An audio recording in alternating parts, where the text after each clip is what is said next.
Men of Reddit, what are some things a mom should know while raising a boy?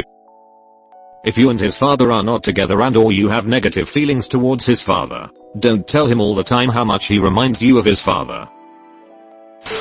Don't tease your sons about any female friends. It usually leads to issues with them being unable to talk to you about things when they actually do like someone.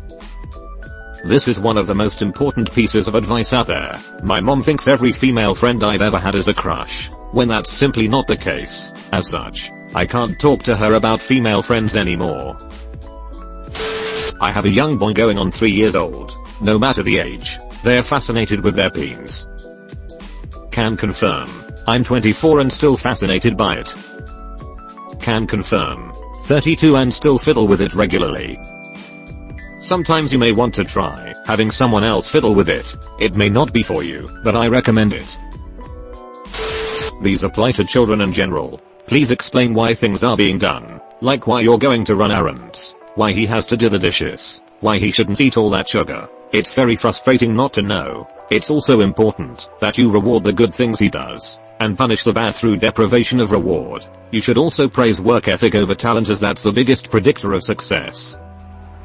Kids are curious. Kids need to learn all this shit anyway, to live as a remotely successful adult. Because I said so. Do I look like Google? Things not to say to your kid. When changing a diaper, have the new one ready, and cover the ween. Cold air hits an AP. Keep your promises, especially the small ones that are easy to let slip, and when you break or slip up on one, directly acknowledge it with them and apologize while trying to make amends. Especially, really, if they don't remember. Raising a child that keeps their word is 100% modeling, not lecture. You have to show them how to build those skills by demonstrating them daily, while reinforcing that with direct explanation of what you're doing or thinking in relevant contexts. Simply put, don't hold them or yourself to a standard of perfection or pure honesty. Expect accountability and integrity, even in failure or mistakes. It's just as important how we handle when we fail through our own mistakes as trying to avoid making them. Encourage them to be adventurous, to take smart risks, and how to negotiate. Was raised by a very overprotective mother. I learned none of these things till middle age. I'm a 34-year-old female, and was also raised this way, so unprepared for real life. Help him to understand you can't mask Bo, especially by using half a can of deodorant. Deodorant needs to be thought as pre-odorant to work properly. Mother knows best has some weight as a phrase, but should never be law in your relationship with you, son. It's infuriating when trying to defend yourself or what you want, while knowing the entire time you'll get dismissed entirely. Of course you should have authority over your son, but ensure you do so respectfully. Listen to what they have to say and reflect upon what is being said.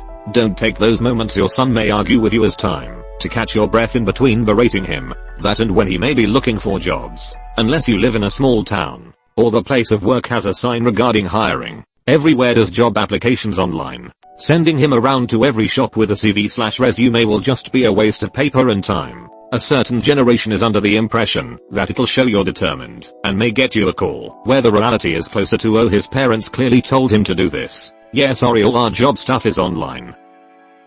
Sending him around to every shop with a CV/resume will just be a waste of paper and time. My mom always says this. I'm looking for a job currently. Then some days ago I asked her, how many times did you go around with copies of your CV to distribute? 0. Fucking 0. I just changed topic after that. I've realized that the parents who do this have either never done it themselves and got jobs from knowing people, or haven't had to go and ask about a job position since the zeros at least. It's good to be involved, but don't be overbearing. The most stressed out and repressed guys I knew growing up were always the ones whose mothers controlled every aspect of their lives. Also, have trust and tell him you love him. When your teenage son suddenly wants to do his own laundry, let him. You do not need to be touching what he is trying to wash away. Also, you don't have to do his laundry. Win-win situation, right? Little dude has 2 dads. I'm used to washing jizzy sheets. You are raising him to be a man someday. He's not your little boy forever. banning him from leaving the house alone at age 12 until he's 16, because there's a single pedophile in the area, isn't going to give him any good habits. R/oddly specific.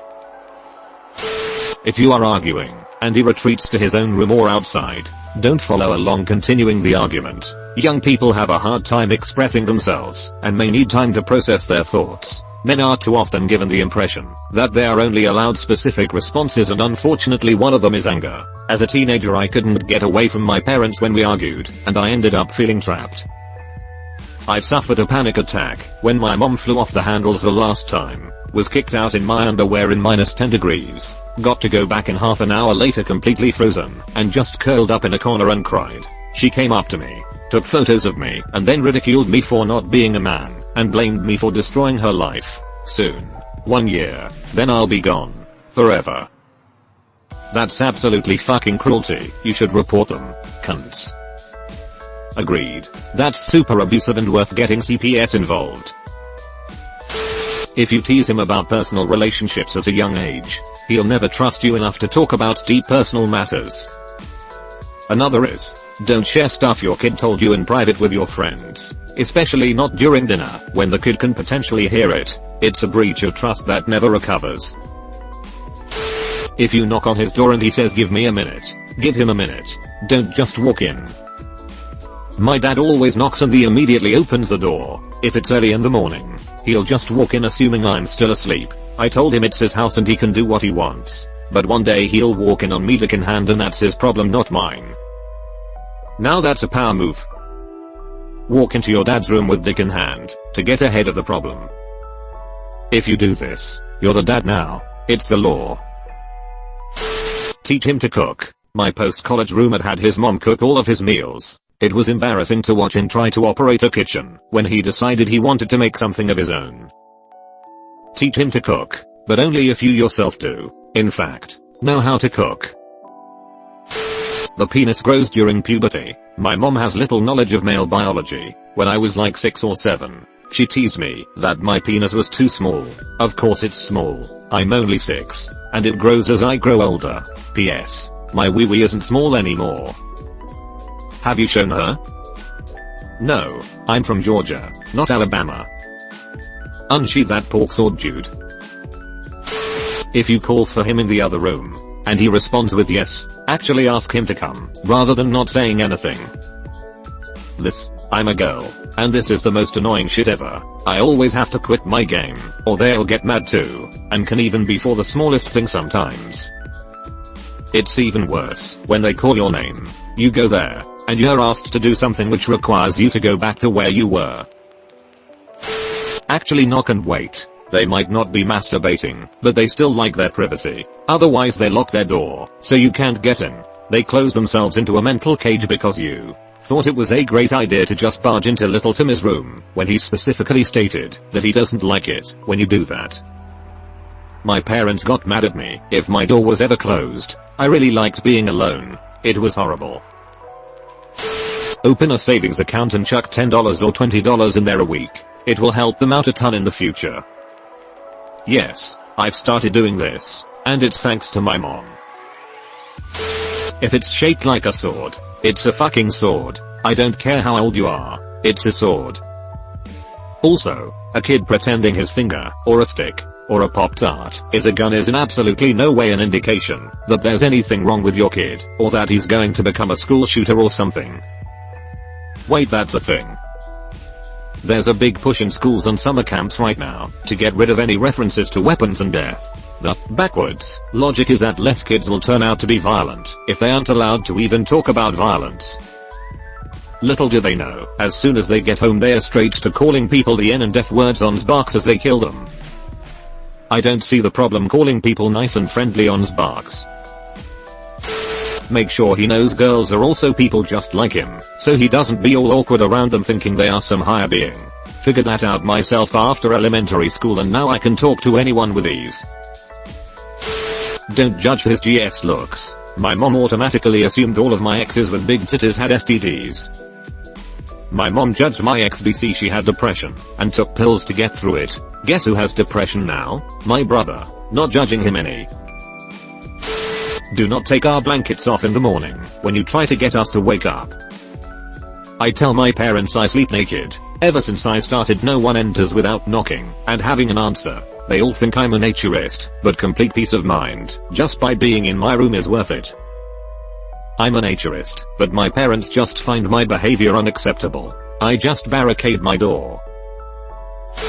I'm going to speak as a 33-year-old man who was raised by a heavy-handed, overbearing single mother. Let him be himself. He will resent you his entire life if you force your lifestyle, career and beliefs onto him. Don't keep him from his father or give him bad information. If you two split, okay fine, but let the man see and spend time with his father. These two ideas may not seem like much, but I cannot stress and emphasize the importance of both of these enough. Semicolon. Let him get dirty. Let him fail. Let him make mistakes. Know that he'll make mistakes and make him embrace the consequences of those mistakes. You can either make sure your son is always safe or make him strong. It is best for him to be strong.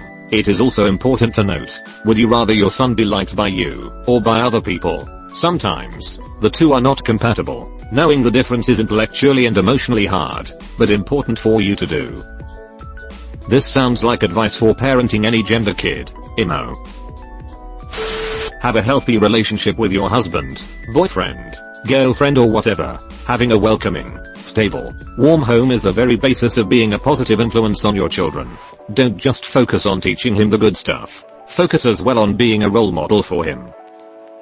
This is probably the best piece of advice on here. Kids follow examples, not advice. Do as I say, not as I do, doesn't work on children. Hell, do as I say, not as I do, doesn't even work for most adults. Trust is key. Let him know you're there to help him. Be strict enough that he turns out well, but not so harsh he resents you and or rebels. Finding the right balance with all of the things you mentioned is exceeding difficult. I mean, I'm trying for sure, but it's not easy at all. Knocking before entering. My sister almost caught me petting the magical dragon because she just barged in. My mom legit caught me twice. Puff and I aren't allowed to hang out anymore. Wait, are we talking about drugs or jacking off?